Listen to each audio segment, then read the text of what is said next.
ಪ್ರತಿಯೊಬ್ಬ ಆತ್ಮೀಯ ಸರ್ಕಾರಿ ನೌಕರರು, ನಿವೃತ್ತ ಸರ್ಕಾರಿ ನೌಕರರು, ಪಿಂಚಣಿದಾರರು, ಅನುದಾನಿತ ನೌಕರರು, ಗುತ್ತಿಗೆ ನೌಕರರು, ನಿಗಮ ಮಂಡಳಿ ನೌಕರರು, ಕುಟುಂಬ ಪಿಂಚಣಿದಾರರಿಗೆ ವರಲಕ್ಷ್ಮಿ ಹಬ್ಬದ ಶುಭಾಶಯಗಳು. ಆ ವರಲಕ್ಷ್ಮಿ ನಿಮ್ಮೆಲ್ಲರ ಬಾಳಿಗೆ ಒಳ್ಳೆಯದನ್ನು ಮಾಡಲಿ, ನಿಮ್ಮ ಕಷ್ಟಗಳನ್ನು ನಿವಾರಣೆ ಮಾಡಲಿ ಅಂತ ಕೇಳ್ಕೊಂತ ಸರ್ಕಾರಿ ನೌಕರರು, ನಿವೃತ್ತ ನೌಕರರಿಗೆ ಒಂದು ಶುಭ ಸುದ್ದಿಯನ್ನು ತೆಗೆದುಕೊಂಡು ಬಂದಿದ್ದೀನಿ. ಏನು ಬಾಕಿ ಇರುವಂಥ 18 ತಿಂಗಳ DA ಸಿಗುವ ಬಗ್ಗೆ ಒಂದು ಲೇಟೆಸ್ಟ್ ಅಪ್ಡೇಟ್ ಬರ್ತಾ ಇದೆ. ಅದ್ರ ಜೊತೆಯಲ್ಲಿ DA ಹೆಚ್ಚಳದ ಬಗ್ಗೆ ಕೂಡ ಒಂದು ಅಪ್ಡೇಟ್ ಬರ್ತಾ ಇದೆ. ಈ ಮಾಹಿತಿಯನ್ನು ತಮ್ಮ ಮುಂದೆ ಶೇರ್ ಮಾಡೋದಕ್ಕಿಂತ ಮುಂಚಿತವಾಗಿ ಯಾರೆಲ್ಲ ಈ ಚಾನಲ್ಗೆ ಸಬ್ಸ್ಕ್ರೈಬ್ ಆಗಿಲ್ಲ, ದಯವಿಟ್ಟು ಕೆಳಗಡೆ ಕಾಣ್ತಾರಂಥ ಸಬ್ಸ್ಕ್ರೈಬ್ ಬಟನನ್ನು ಒತ್ತಿ ಬೆಲ್ ಐಕಾನನ್ನು ಕ್ಲಿಕ್ ಮಾಡಿ ಆಲ್ ಅಂತ ಮಾಡಿ ನೀವು ಫೇಸ್ ಮಾಡ್ತಾರಂಥ ಪ್ರಾಬ್ಲಮ್ಗಳನ್ನು ಲೀಗಲಾಗಿ ಸಾಲ್ವ್ ಮಾಡ್ಕೊಳ್ಳಿ. ಸ್ನೇಹಿತರೆ, ಸರ್ಕಾರಿ ನೌಕರರು ಹಾಗೂ ನಿವೃತ್ತ ಸರ್ಕಾರಿ ನೌಕರರಿಗೆ ಕೊರೋನಾ ಕಾಲದಲ್ಲಿ ಬಾಕಿ ಇದ್ದಂತಹ 18 ತಿಂಗಳ DA ಸಿಗುವ ಬಗ್ಗೆ ಹಾಗೂ 4% DA ಹೈಕ್ ಬಗ್ಗೆ ಒಂದು ಲೇಟೆಸ್ಟ್ ಅಪ್ಡೇಟ್ ಬರ್ತಾ ಇದೆ. ಕನ್ನಡದ ಪ್ರತಿಷ್ಠಿತ ಚಾನಲ್ ಆದ ಜಿ ಕನ್ನಡ ನ್ಯೂಸ್ನಲ್ಲಿ ಬಂದ ವರದಿ ಸತ್ಯವೋ ಸುಳ್ಳು ಅನ್ನೋದ್ರ ಬಗ್ಗೆ ಒಂದು ವಿಮರ್ಶೆ ಮಾಡೋಣ ಈ ದಿನ. ಬನ್ನಿ. ಸರ್ಕಾರಿ ನೌಕರರು, ನಿವೃತ್ತ ಸರ್ಕಾರಿ ನೌಕರರು, ಪಿಂಚಣಿದಾರರು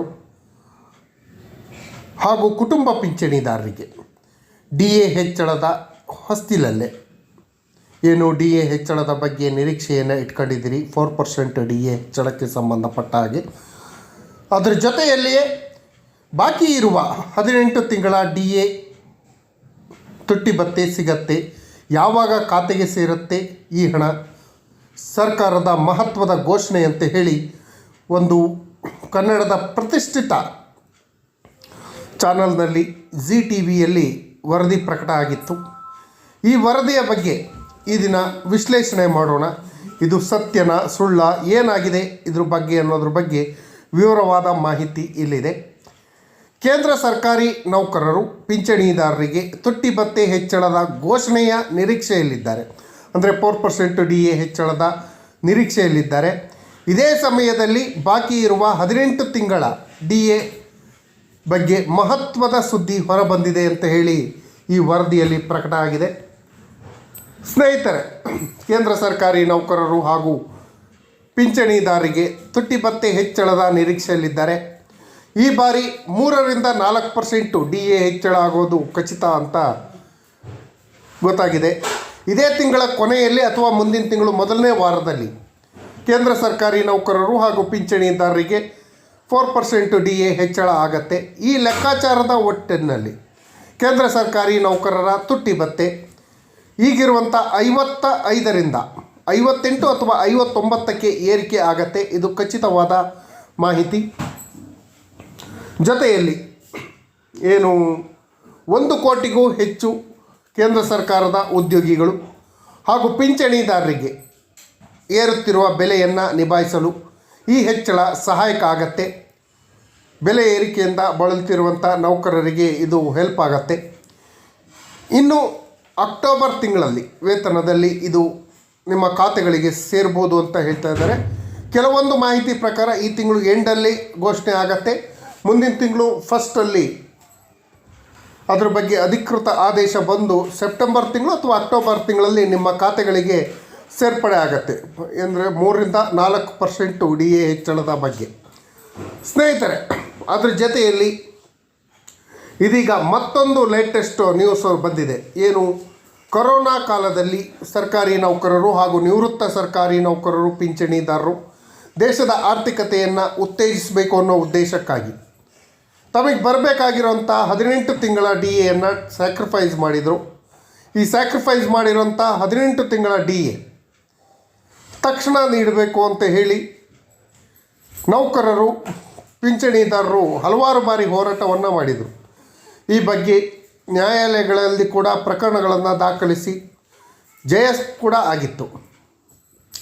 ನ್ಯಾಯಾಲಯಗಳು ಒಟ್ಟಿಗೆ ಕೊಡದೇ ಇದ್ದರೂ ಪರವಾಗಿಲ್ಲ, 3 ಕಂತುಗಳು ಅಥವಾ 4 ಕಂತಲ್ಲಿ ಬಾಕಿ ಇರುವ 18 ತಿಂಗಳ DAಯನ್ನು ತಕ್ಷಣ ಕೊಡಬೇಕು ಅಂತ ಹೇಳಿ ಆದೇಶ ಮಾಡಿತ್ತು. ಆದರೆ ಈ ಆದೇಶಗಳು ಇದುವರೆಗೆ ಪಾಲನೆ ಆಗಿಲ್ಲ. ಇದೀಗ DA ಜೊತೆಯಲ್ಲಿ 18 ತಿಂಗಳ ಬಾಕಿ ತುಟ್ಟಿ ಭತ್ಯೆ ಕೂಡ ಸಿಗತ್ತೆ ಅಂತ ಮಾಹಿತಿ ಹೊರಬಿದ್ದಿದೆ. ಕೋವಿಡ್ ಸಾಂಕ್ರಾಮಿಕ ರೋಗದ ಸಮಯದಲ್ಲಿ ಬಿಟ್ಕೊಟ್ಟಿರುವಂಥ 18 ತಿಂಗಳ DRಗಳು ಸಿಗತ್ತೆ ಅಂತ ಹೇಳಿ ಮಾಹಿತಿಗಳು ಬರ್ತಾ ಇದೆ ಅಂತ ಹೇಳಿ ವರದಿ ಪ್ರಕಟ ಆಗಿದೆ. ಈ ಹಣವನ್ನು ಆದಷ್ಟು ಬೇಗ ಬಿಡುಗಡೆ ಮಾಡಬೇಕು. ಕೇಂದ್ರ ಸರ್ಕಾರಿ ನೌಕರರು ಒತ್ತಾಯ ಮಾಡ್ತಾ ಇದ್ದರು. ತಮ್ಮ ಬಾಕಿ ಹಣವನ್ನು ಬಿಡುಗಡೆ ಮಾಡುವಂತೆ ಸರ್ಕಾರದ ಮೇಲೆ ಹಲವಾರು ಬಾರಿ ಒತ್ತಡ ಮಾಡಿದ್ರು ಕೂಡ ಇದುವರೆಗೆ 18 ತಿಂಗಳ DA ಮಂಜೂರಾಗಿಲ್ಲ. ಈ ಬಗ್ಗೆ ಕೇಂದ್ರ ಸರ್ಕಾರ ಯಾವುದೇ ನಿರ್ಧಾರವನ್ನು ಕೈಗೊಂಡಿಲ್ಲ. ಈ ವಾಹಿನಿಯಲ್ಲಿ ಏನು ಜಿ ಕನ್ನಡ ವಾಹಿನಿಯಲ್ಲಿ ಬಂದ ವರದಿ ಸತ್ಯ ಅಲ್ಲ ಅಂತ ನನ್ನ ಅನಿಸಿಕೆ. 18 ತಿಂಗಳ DA ಸಿಗುವ ಬಗ್ಗೆ ಇದುವರೆಗೆ ಯಾವುದೇ ನಿರ್ಧಾರಗಳು ಕೇಂದ್ರ ಸರ್ಕಾರದ ಮಟ್ಟದಲ್ಲಿ ಆಗಿಲ್ಲ. ಅದೇ ರೀತಿ ರಾಜ್ಯ ಸರ್ಕಾರದ ಮಟ್ಟದಲ್ಲೂ ಕೂಡ ಆಗಿಲ್ಲ. ಆದರೆ DA ಹೆಚ್ಚಳದ ಖಚಿತತೆ ಇದೆ. ಈ ತಿಂಗಳು ಕೊನೆ ಅಥವಾ ಮುಂದಿನ ತಿಂಗಳು ಮೊದಲನೇ ವಾರದಲ್ಲಿ ಸರ್ಕಾರಿ ನೌಕರರಿಗೆ 4% DA ಅಥವಾ 3% DA ಹೆಚ್ಚಳ ಆಗುತ್ತೆ. ಆದರೆ 18 ತಿಂಗಳ DA ಕೊಡೋ ಬಗ್ಗೆ ಯಾವುದೇ ಖಚಿತತೆ ಹಾಗೂ ಯಾವುದೇ ಅಧಿಕೃತ ಮಾಹಿತಿ ಇಲ್ಲ ಅಂತ ನನ್ನ ಬಲ್ಲ ಮೂಲಗಳಿಂದ ತಿಳಿದು ಬಂದಿದೆ. ಏನೇ ಆಗಲಿ ಸ್ನೇಹಿತರೆ, ನಿವೃತ್ತ ಸರ್ಕಾರಿ ನೌಕರರು ಪಿಂಚಣಿದಾರರ ಹಕ್ಕು 18 ತಿಂಗಳ DA. ಈ 18 ತಿಂಗಳ DAಯನ್ನು ತಕ್ಷಣ ಸರ್ಕಾರ ಮಂಜೂರು ಮಾಡಬೇಕು. ನೌಕರರಿಗೆ ಬಾಕಿ ಇರುವಂಥ ಎಲ್ಲ ಸೌಲಭ್ಯಗಳನ್ನು ಕೊಡೋಂಥ ವ್ಯವಸ್ಥೆಗಳನ್ನು ಮಾಡಬೇಕು. ಒಂದು ವೇಳೆ ಈ ವರದಿಯ ಪ್ರಕಾರ ಬಾಕಿ ಇರುವ 18 ತಿಂಗಳ DAಯನ್ನು ಕೇಂದ್ರ ಸರ್ಕಾರ ಏನಾದರೂ ಕೊಟ್ಟಿದ್ದೇ ಆದರೆ ಅದು ನೌಕರರ ಬಾಳಿಗೆ ಸುವರ್ಣ ಯುಗ ಅಂತಲೇ ಹೇಳ್ಬೋದು. ಕೇಂದ್ರ ಸರ್ಕಾರ ಏನಾದರೂ 18 ತಿಂಗಳ DA ಕೊಟ್ಟಿದ್ದಾದರೆ ರಾಜ್ಯ ಸರ್ಕಾರ ಕೂಡ ಕೇಂದ್ರ ಸರ್ಕಾರದ ಮಾದರಿಯಲ್ಲಿ ರಾಜ್ಯದ ಸುಮಾರು 7.5 ಲಕ್ಷ ಸರ್ಕಾರಿ ನೌಕರರು, 3 ಲಕ್ಷ ನಿಗಮ ಮಂಡಳಿ ನೌಕರರು, 3.5 ಲಕ್ಷಕ್ಕೂ ಹೆಚ್ಚು ಪಿಂಚಣಿದಾರರು, ನಿವೃತ್ತ ನೌಕರರು, ಕುಟುಂಬ ಪಿಂಚಣಿದಾರರಿಗೂ ಕೂಡ 18 ತಿಂಗಳ DAಯನ್ನು ಕೊಡಬೇಕಾದಂಥ ಪರಿಸ್ಥಿತಿ ಬಂದೇ ಬರುತ್ತೆ, ಕೊಡುತ್ತಾರೆ. ಅದರ ಜೊತೆಯಲ್ಲಿ ಕೇಂದ್ರ ಸರ್ಕಾರ 4% DAಯನ್ನು ಹೆಚ್ಚಳ ಮಾಡಿದ್ರೆ ರಾಜ್ಯ ಸರ್ಕಾರಿ ನೌಕರರಿಗೂ ಕೂಡ DA ಹೆಚ್ಚಳ ಆಗತ್ತೆ.